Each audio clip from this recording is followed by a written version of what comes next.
In today's video, I'm going to teach you how to start a timer on a task in Monday.com.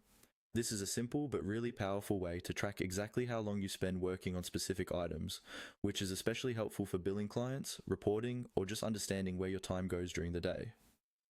Let's get started. First, make sure you're already logged in to your Monday.com account and that you're looking at the board where your tasks are listed.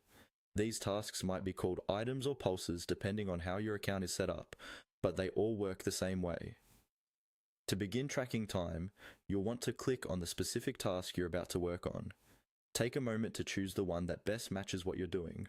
For example, if you're about to write a report, select the task that describes that report. Click directly on the task name to open its detailed view.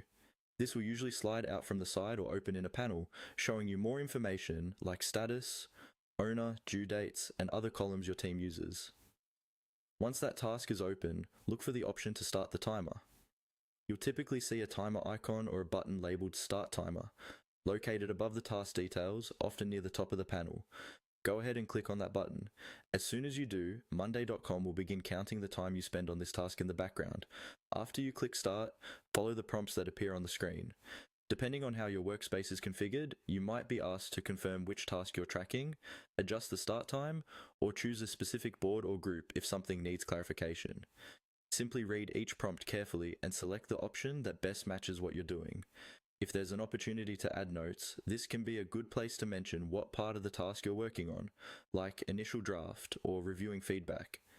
As you work, remember that the timer will keep running until you stop it.